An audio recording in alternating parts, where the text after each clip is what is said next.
Welcome to the Choice Lifestyle Podcast. I'm your host, Nastasha McKeon, founder and CEO of Choice Juicery, author of Plant Food is Medicine, and naturally a health, wellness, and mindfulness enthusiast.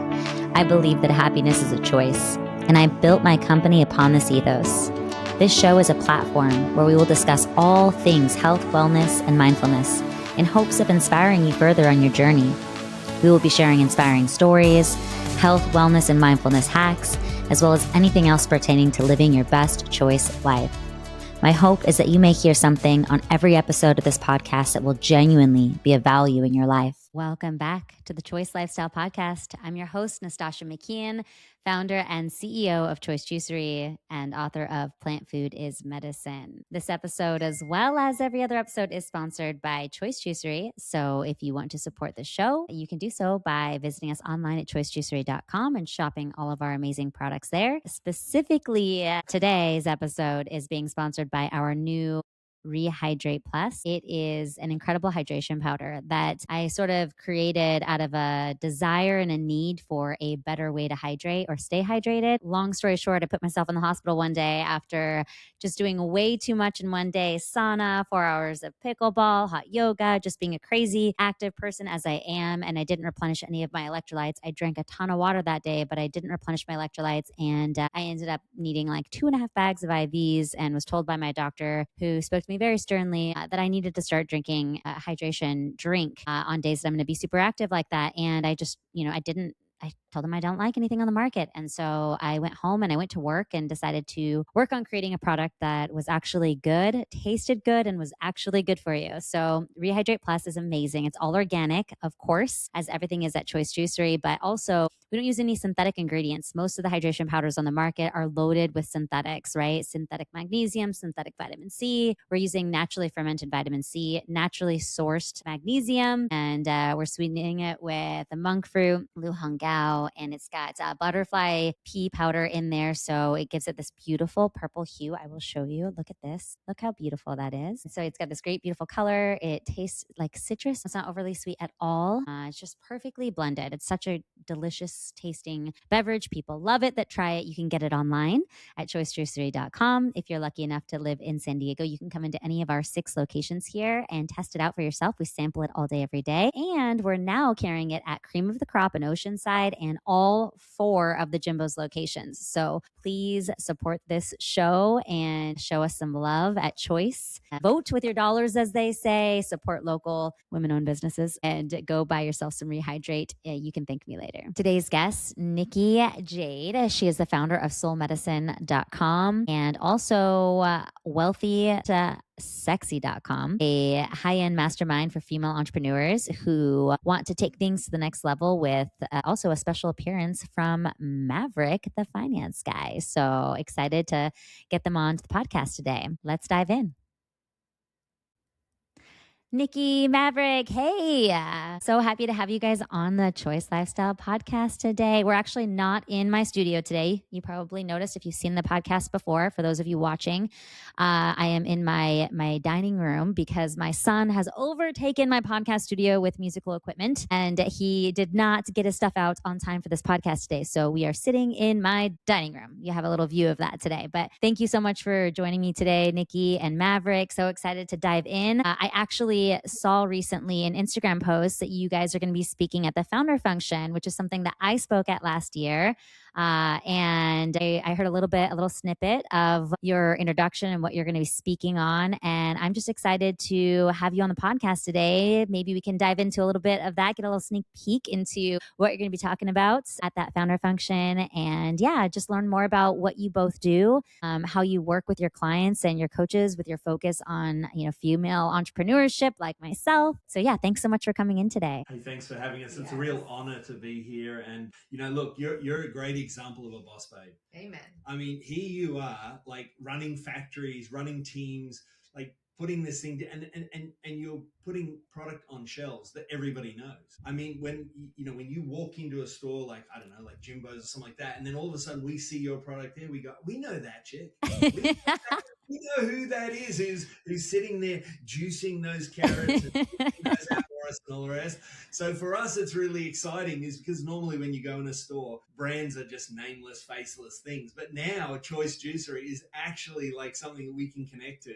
And so for us, it's a real joy. And I think we discovered Choice Juicery at Lofty Coffee on the Encinitas 101 there. Okay.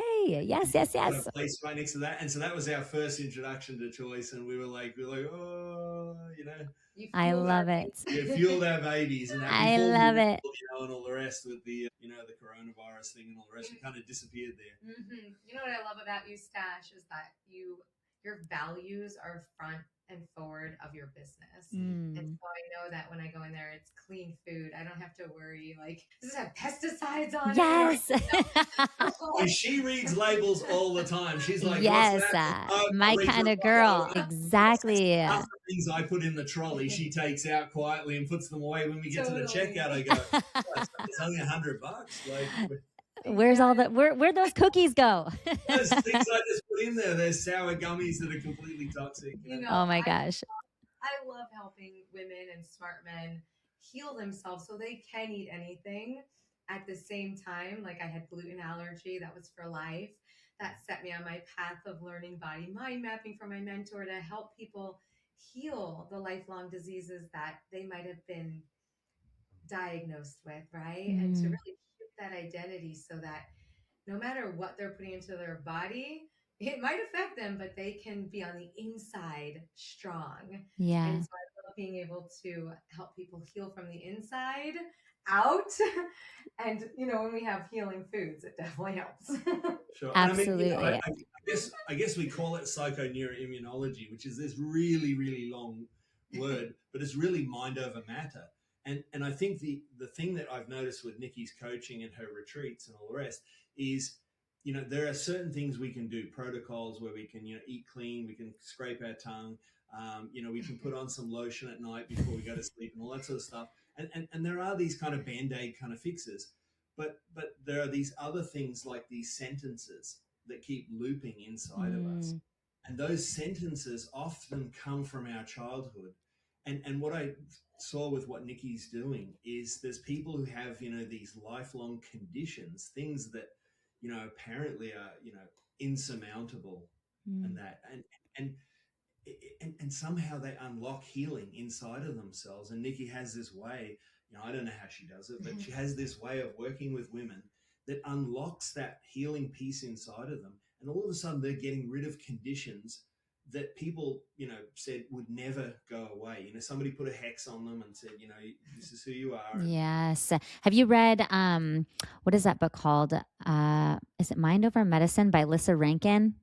Where she talks about medical hexing. Like I read that probably, I don't know, 15 years ago before Choice started, maybe a couple years before Choice started. And it blew my mind wide open. And it actually made me afraid to go to the doctor. In the book, they give examples of like this guy who he went in, he was feeling fine. He went to the doctor. They tell him he has they do some tests and they find out he's got cancer. They tell him he's got cancer. He goes home and he gets so sick, he starts to die. And then they call him back up and they're like, actually, your test results are wrong. You don't have cancer. And he starts to miraculously heal. It's like and then there was another example of a guy who had cancer and they put him on this trial drug. It was like supposed to be this miracle drug. And it's like in the paper, it's like this miracle drug and it's working and it's reversing this cancer diagnosis. And so he gets on the drug, it starts working. And then a news article comes out that it actually wasn't working and it was a failure. And then it starts to basically reverse and he starts to get his cancer back again. And it's like crazy how the mind was making things turn on and off based on what it believes. So I truly believe that it plays such a significant role. We don't give it enough time and attention. We certainly don't study it enough, like the impact of the way we think and how we think about these things and the ability for doctors to truly put hexes on us. I don't think it's intentional, but it can happen. Yeah. And we see like, when you think about lifestyle, we often think of lifestyle in a very materialistic kind of way, like, oh, I went down to the beach. I lay on the beach for a while. I walked on the beach. But, we've seen some people the other day, we were noticing there's this one person who's on her phone and that she's like this. And the whole time she's doing this on her phone, all the way down the thing and all the way down and all the way back. And then she tells us, she mentions that she's got all these health problems and all the rest. And we're thinking maybe if you were to put the phone away a little bit, just look up. Because what she was missing was that there were some whales out there that were flipping and flopping. There were some dolphins that were in a whole pod that were like going past. There were these gorgeous birds doing these fantastic formations above us, and she was missing the whole thing because she was like this. And we saw her like 5 days in a row. And eventually, I don't know, I guess, somehow you bump into people for a reason. And Oh, yeah. he just happened to mention it and said, "How are you enjoying the dolphins?" And she goes, "What? Oh, What dolphins?" wow. Yeah, so I true. don't know that, lifestyle is just about the physical environment, but maybe lifestyle is really about cultivating, a deep, honoring process on the inside. Like, how do you honor the inside of you as well as honoring the outside? Oh, completely agree. I also think too, like just diving a little deeper on that, I think we're in a culture of wanting to always feel good. And so I think in an effort to always feel good, we often don't sit with the uncomfortable feelings. We escape them, we run from them, we hide from them. And I always say your ability to experience like joy and passion and excitement is in like exact opposite like relation to how can you experience like your sadness, your pain, your sorrow. Because if you can't hold this down here, it's really hard to also hold this up here. It's like it's almost like a mirror image to me. And I've been able to like later in life, of course, was not able to in my 20s and my early 30s. But now, as I sit here in my 40s, I am able to, like, when I feel pain, like put everything away and just go be with that pain, not try to drink it away. I'm actually celebrating my 4 years of no drinking today. It's, 4 years of like, it's not just about my relationship to alcohol. It's more of like my relationship to trying to escape myself. Because it's not about the alcohol wasn't necessarily the problem. The problem is like me escaping my bad feelings, wanting to always feel good and identifying certain feelings and emotions as good or bad. And so if like uncomfortable feelings or sadness or sorrow, which I had a lot stuff down there from childhood, would come up, I'd be like, ooh, I don't want to feel that. Shove that down. Go run, go surf, go hang out with friends, go anything to avoid feeling. And then I got really good at learning how to feel my feelings. And like sometimes I feel some kind of way and it's like, oh, that's my cue. Put the phone away, put everything away, go for a long walk on the beach and just be in it. Tears might come, then joy comes after the tears come. And it's just like this beautiful way to like let emotions move through versus like resisting or clinging to the highs and the lows and things like that. So yeah. I've been doing this healing work for over 22 years, and I've enrolled my honey here to join me to really we put a system around the modalities that we do. We've condensed into 6 weeks inside of Heal Your Life Now, where we're like, every day we're gonna show up with you for one lesson. And all the women that go through it are like, I'm feeling things that I've never felt before. I'm like, yes, like this is a safe space that we've created for you to bounce around in this box, to Yes. explore things that you've never explored before, Yes. to meet yourself deeper, Oh, right? And in that they face the things that, with our guidance and exercise that we're like, this is yeah. going to lead to a breakthrough. Mm-hmm. It's proven by now.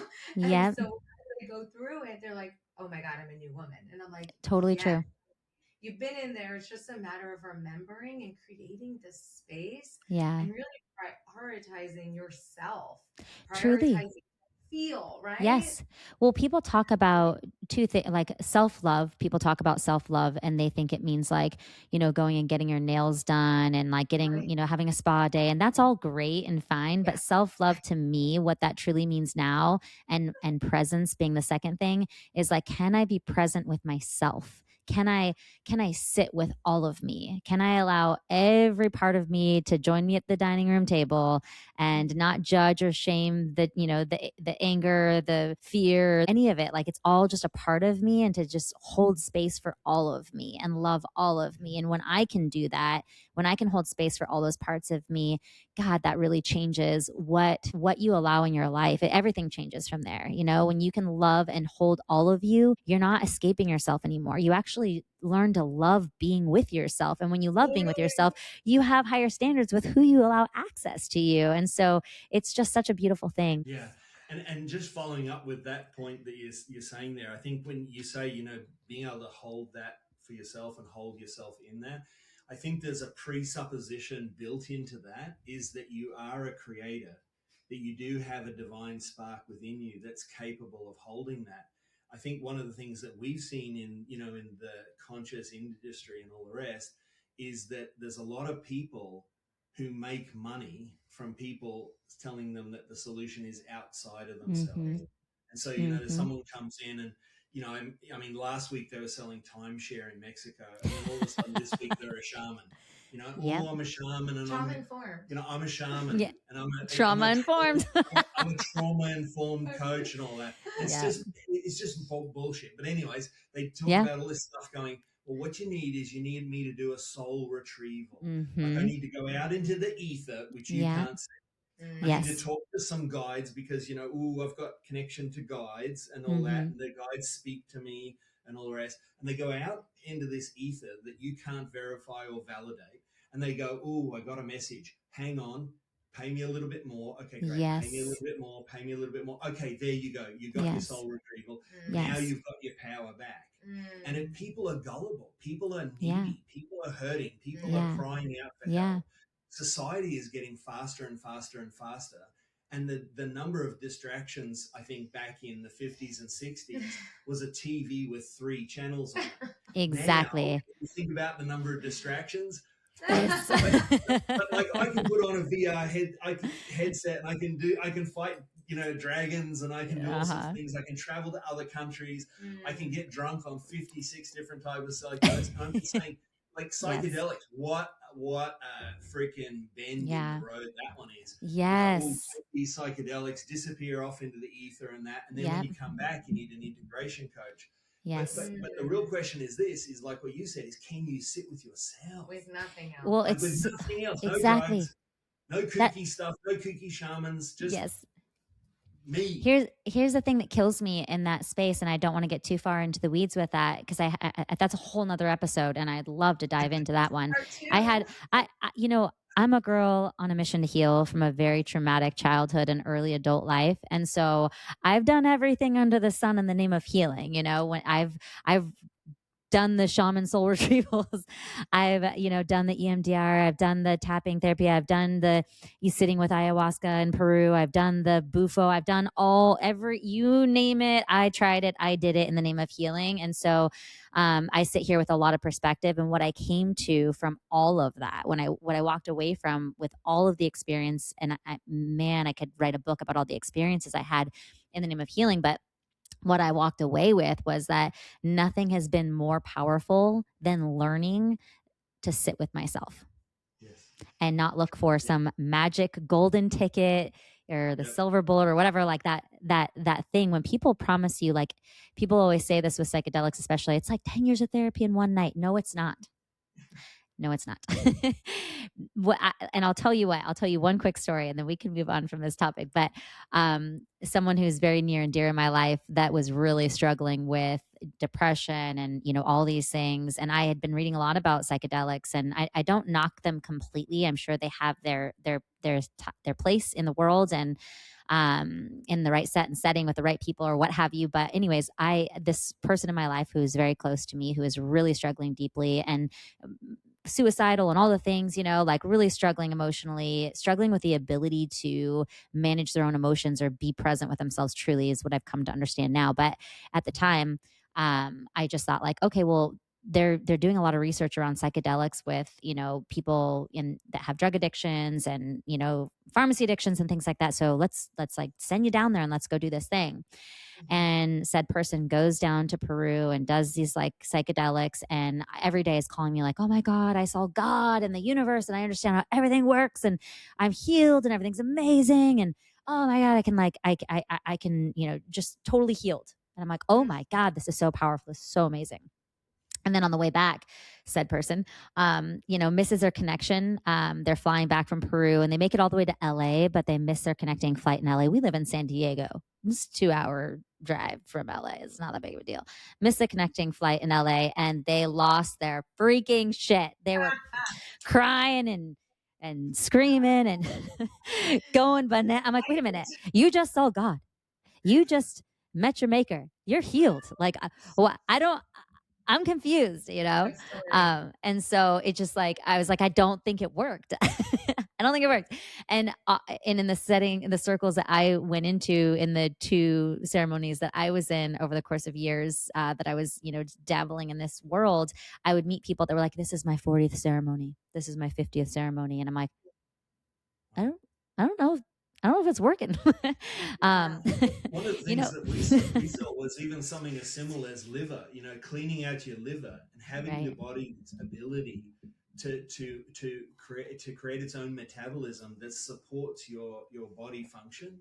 Something as simple as that, like this is a simple protocol. Just this cleansing that happens here can often be more effective than all of these away from technologies. Totally.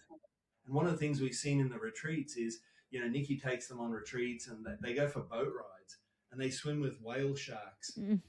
and they go zip lining through the jungle and they meet monkeys and they have monkeys, crawl all over them. And Where do I sign up? yeah, exactly. I'm coming on the next one. They're having these really juicy, and they're sitting under a 300-foot waterfall and stuff like that, and having this water, mineralized water, just falling on them, and they've put the phone away, for that Yeah. week, and they've started to reconnect with nature and themselves. And then they start doing these really simple protocols and they start to dive into that piece of and can I say it like this? Can I say boredom? It's kind of like diving into boredom. Yes. Because silence can feel boring at Yeah. first because we're so hyper-stimulated. Yes. And we're like, what if we just got some of the basics? Like, Yeah. right, what if we started sleeping 8 hours? What if we, really good deep sleep? Yeah. What if we started eating properly? What if we started drinking properly? What if we, we start building these foundations? What if we start putting out, Smell the roses? things Yes. like another one is paying off our debts. Like Yeah. if you've got people, pay your fucking debts. Can I swear? Yeah, you're totally fine. It's like having a monkey on your back when you have debt. It's hard. How do you be at peace when you owe money and you're stressed about money and it's your survival instinct is triggered. And yeah, absolutely. That plays such a huge role, especially like talking about, female entrepreneurs, which you work specifically with, right? Like as women, we're not really like biologically, and I might get in trouble for saying this, we're not really wired to be carrying all that on our own. And so it can be such I'm speaking from my own personal experience, so don't judge or hate me, but it really threw off my nervous system. I'm an entrepreneur. I've been running my business for going on 13 years now. I'm the head of my household, the matriarch of my family. I, have 70 plus employees. I have a lot of weight and pressure and stress on me at all times. And I'm the healthiest person I know, in terms of like the way that I eat and my lifestyle. But it doesn't matter if you're drinking all the green juice, all the organic, high quality green juice in the world, and eating all the healthy things and exercising every day, but you're not managing your stress well, you're going to end up with issues. It doesn't matter. It's mind, body, spirit. It's all of it. And so I can absolutely attest to how stress and fears about money and things like that will eat you alive, especially as a female entrepreneur. Yeah. We often see with our clients when they come into our world, their body, their bank account, and their business, they are all connected. They absolutely right? are. When we find the common thread and we pull out the story, it's incredible because, someone will come to Soul Medicine for body healing and they'll end up continuing along the journey to wealthy, smart, sexy going, oh my God, I just made more money than I have in my entire life because they are connected. It's not like you're saying, it's all connected. Absolutely. It so is. I don't know if this is even on topic, but what's that book, The Big Leap? And I don't know how much that plays into the work that you guys do, but I read that book and realized when I read it that I had this upper limit problem. Like I grew up feeling a certain way and believing a certain way about money. And so when I would hit these new levels of success that were just like far beyond what I ever thought I would accomplish, it's like I would almost self-sabotage. And it was energetic. Like you couldn't see it physically. It was nothing I was doing physically, but energetically, I sabotaged myself when I would reach these levels because I didn't know what to do. I didn't know how to hold that. I didn't have that in my system to hold that for myself. And so I saw myself do it again and again and again. Yeah. There's a cap, right? When women start making a certain amount of money. And yes. It's like, oh my God. Yeah. It goes into your work too. Well, I think there's one key concept that underpins a lot of that is it's called trust versus like. What we trust we don't like, and what we like, we don't trust. Mm. And it's really, really deep. And Nikki takes people through in the retreat to tease that out. But trust is really things we're familiar with. So if we have an alcoholic father, say, for instance, we might be used to a lot of chaos, a lot of drama and all the rest, where dad comes home, speaks loudly, swears, bangs the doors, breaks something or whatever, and that. The wife is kind of like having to deal with him. The kids are having to deal with him and all the rest. Yeah. So then as we grow older, we expect chaos in the relationship. And all of a sudden you meet this guy who's like cool, he's honest, he's faithful, he's reliable, but he just doesn't create enough fucking chaos to make it interesting. And we sit there going, on paper, he's perfect. Yes. Why am I not like throwing out my little finger and going, yes, darling, yes, darling. Yes. Now, Yes. Why do I still have a commitment thing? Why do I still have reservations? And what happens is we like that. We just don't trust it. Exactly. God, that makes so much sense. Trust, what we trust, that chaos and drama and the self-sabotage, we don't like. And trust versus like, really bleeds into a lot of areas. I think there's a bunch of things that we kind of talk about. I mean, this is very much more in my domain is what are the underlying fears that entrepreneurs have? And, a lot of the fears I think that entrepreneurs have is they don't have multiple streams of income. They're paying way too much tax. They're outsourcing all of their paperwork and that to somebody else, and they go to a CPA or an accountant. The accountant does all these, machinations and all the rest, does all these calculations, does a bit of voodoo, comes up with a number, and then you're like, great, you did all that work. That's awesome. Great. Could you submit it to the IRS? And they go, oh, no. I don't validate my own, certify my own work. What I'll do is I'll get you to sign that my work was correct. And when people sign, this is the really worrying part, is when they sign the 1040, there's a little certification box. And do you know what the certification box says? Because nobody's ever read it. This is the really scary part. Do you know what it says? It says, under the penalty of jail, I approve these numbers, and if there's any mistake, you can send me to jail. Yikes. And you're like, now I know why the CPA. Read the fine print, folks. You know why they won't sign the tax thing that they built. They do the whole thing. It's like a house builder building the entire house, and then goes, before I give you the house and the keys, if you could just sign that you did the plumbing, you did the lights, you did the concrete, and you did the garage. And if you can just sign that you warrant and guarantee that, then I'll give you the keys to the house that we built. And you'd be like, dude, that's just so ridiculous. Just don't know. So we realize that there's these underlying fears. There's these familiar things, patterns coming from our childhood. There's inbuilt systemic fears like tax and all the rest that are built in. And there's self-sabotage and limiting beliefs and just the fact that we think there are limits. If you compound all of those in there, then you get the patriarchal thing, women can't be in positions of power and all that. And you throw that whole mix together and then try and be a female boss babe. Yeah. I mean, you're fighting the entire world. Tell me about it. Yourself. You're fighting your parents who might already be in the grave. You're fighting them. You're fighting bloody everybody. Yeah. And then you've got to go out there and go, no, it's all good. I'm into wellness and I'm feeling really well. Exactly. It's a bloody tough job. It really is. Tough job description. And then throw a few sprogs into the mix, a couple of babies here, there and everywhere. And all of a sudden it just gets exponentially bigger and larger. Oh my gosh. Grandbabies. And and a grandbaby. And I just feel like for female entrepreneurs, there needs to be a real recognition of these really big systemic forces that are crashing. It's like waves crashing against the rocks. So there's these massive forces crashing against them, and then throw some other stuff like some media going, well, hi, if you don't look like this AI photoshopped cheeky babe, then you're really not up to scratch anyways. Like you can be successful in every area, but if you don't have luscious lips and a svelte little body, and then who are you? Exactly. So, I mean, I think the pressures to be a boss babe are fucking enormous. Yeah, I think Dash has nailed one of the most important factors, which is the luscious lips. No, I'm just kidding. You know, luscious lips, Dave. How'd you know? In enjoying being with yourself. Yeah, for Right? Creating sure. a space to actually enjoy this one wild, beautiful life that we Yeah. get. Short life. Very Precious. short. Yeah, so true. Every day I realize that more and more. I had you guys know, if you follow me at all on social media, that my daughter lost her partner last year unexpectedly to a motorcycle accident.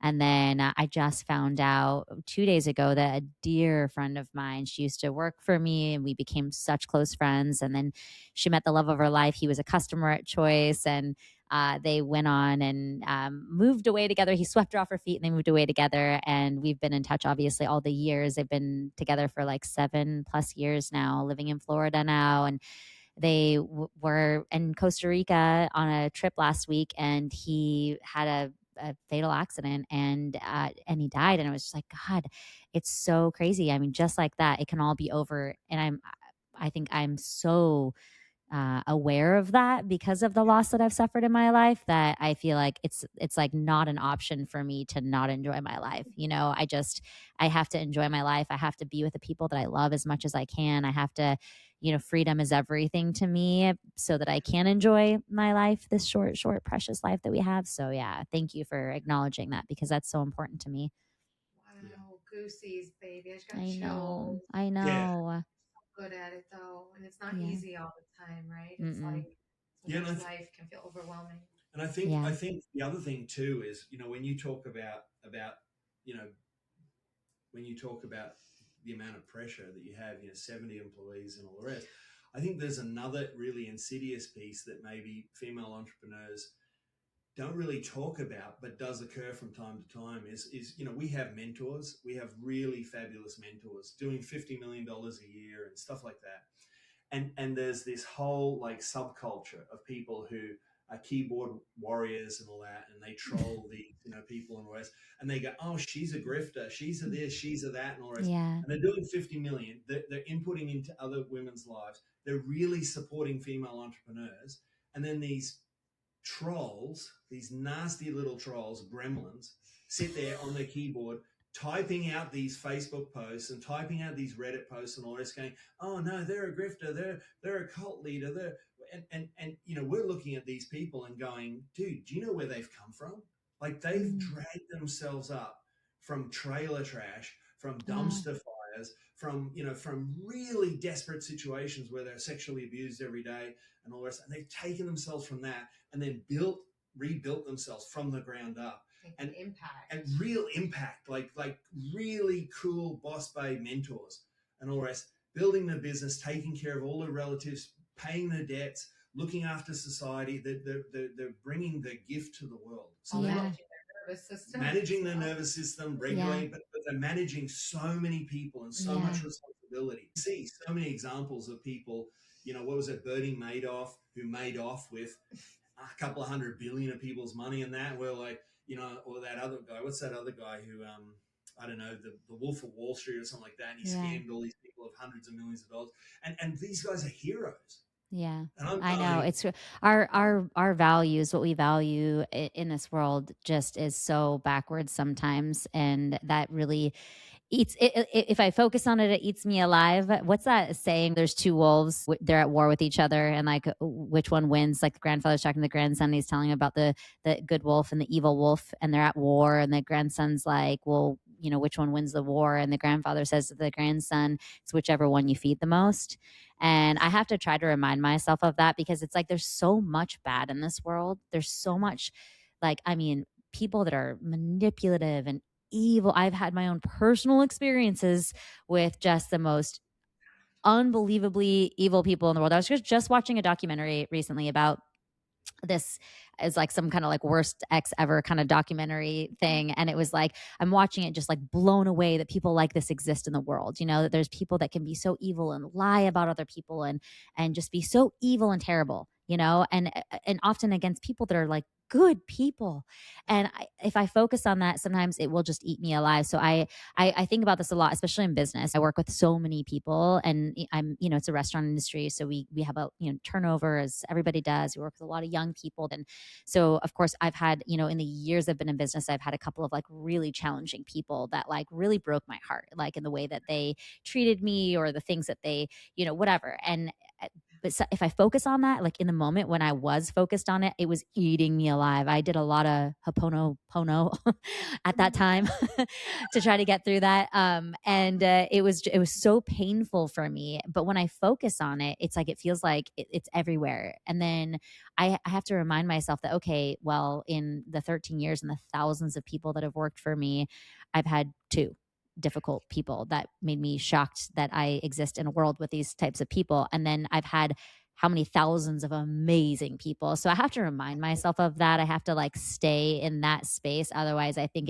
it will eat my little empathetic heart alive. Dave, I have to do the same thing and remind myself that hurt people, and Totally. And the other but thing too, the yeah. hurt people is such an important one, but also I'm human, and I'll admit, like, I've been jealous of people before. I've been envious. I've been like, oh, screw her, she's doing so great. Like, I'm a human and I have human emotions. It's not so much like the emotions that are a problem, it's like what you do with the emotions that you have. And I read one time where it said, like, if you're jealous or envious of somebody, it's because they're doing something that you desire to be doing. And I started looking at that anytime feelings like that came up, and just like being like, okay, well, what is it that they're doing that I want to be doing? And like, instead of focusing my energy on being like, well, she's not that great anyway, to make myself feel better. Instead of doing that, it's like, why don't I put that energy towards like creating something awesome, so that then I can be the person that people are envious and jealous of. Not that that's my goal, but you know what I mean. So it's like Being that energy can be spent better elsewhere, because often that's what it is. Like if someone's out there tearing you down or, trying to, ruin your day or life or whatever, it's like often it's because they're jealous of what you have. And instead of going to work to create that for themselves, it's, they're just focused on, tearing you down because it makes them feel better, and such a short term exactly. gain, man. Sacrificing I've the future seen on the altar of the immediate. Yes, I've seen with the whole cancel culture the last 5 or 7, 10 years or so, when that's been a thing, is like a lot of it is projection, right? It's like the person telling their story. Like, where are they coming up with this? It's coming out of them, right? And Yeah. We're Yeah. friends with a lot of really cool boss babes who are running, 50, $100 million enterprises and that. And we're sitting there in admiration. We're sitting there going, wow, this is Yeah. actually females who've actually mastered all of those things: kids, Yeah. accounting, cooking, marketing, delivery, production, and even haters, they can hold the fire. they can Yeah. they can hold this whole thing, and then you've got these tiny little people and so I look at the massive pressure on female entrepreneurs. I think the pressure on female entrepreneurs is enormous. I But think it's you just guys work with female entrepreneurs, so you've got some amazing tools to help those female entrepreneurs kind of move through a lot of that stuff. So I feel like while we're running out of time now, I feel like I could talk to you guys all day long. I want to talk a little bit about that, because how do people get in touch with you if they do want to work with you? How do they hear more, learn more about what it is that you guys do? How you can, I know you don't just work with female entrepreneurs. Obviously, that's a big focus for you. But for anybody listening, what are ways that they can get in touch with you? What are things that you can do to support them in their journey of entrepreneurship? Yeah. look, it's really Nikki who works with the female entrepreneurs. I mean, I'm very much on the You financial. money Mhm. man, you Well, Uncle I'm on the Mav. finance side, finance and tax and all the rest. I'm on that side, but Go to my some of those Instagram. things are Okay. really practical. So if any of the people that Nikki's working with need help in that area, then we obviously Oh, help them. what's really cool is if they go to my Instagram, it's nikkij.xoxo. they'll see my links, which is soulmedicine.com. That's for healing. We've really poured everything into Heal Your Life Now. And I had him come with me on the journey. So it is next level. Every day we show up in these ladies' world for 10 minutes, like a quick nugget, to carry them through the 6 weeks. And then for the ladies that are like, oh my God, I've done all the healing. I want to be a part of like women who have already healed. And obviously we're all evolving and growing, but when you go in deep, they've already done Heal Your Life Now. Then they would go to wealthysmartsexy.com and they can join the group of ladies who are like, dude, I just want to make an impact. I want to be creative. I want to share my art. I want to be my weird self and make millions doing it. I want to live my blissful life and make the most of this. That's that group. Okay. We get to retreat, more focused on creative business. Amazing. Do you have any retreats coming up that you want to share?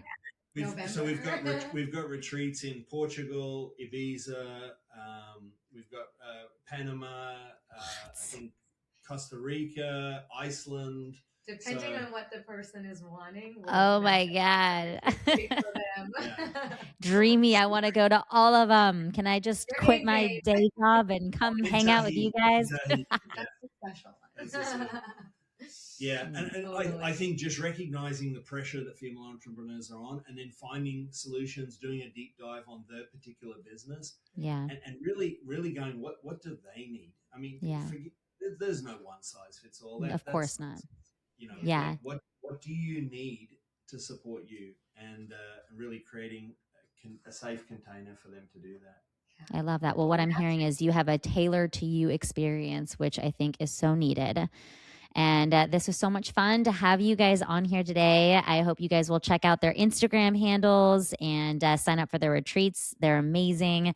Go listen to them or Nikki speak at the founder function. And I'm really excited to get to know you even more. And maybe we'll have a follow-up to this podcast because this was so much fun. Thanks so much for coming on today. Baby. Thanks for having us. It's so fun. Of course. Big love, Mama. Bye-bye. Mwah. Thank you so much for listening in. If you've enjoyed this episode, I'd love it if you could leave a review so we can reach more people. I might even share your review on future episodes. If you go to the link in the show notes, you can find and sign up for our newsletter so that you're notified when a new episode comes out. You can support the show by purchasing anything from the Choice Juicery online shop at choicejuicery.com. Or, of course, if you're lucky enough to live in San Diego, you can visit any of our 7 locations here in San Diego and Orange County. And please feel free to connect with me on social media at Nastasha Mckeon. That's NASTASHAMCKEON. Don't forget that extra S. Or you can connect with us at the Choice Juicery Instagram at Choice Juicery. Thanks again for listening in.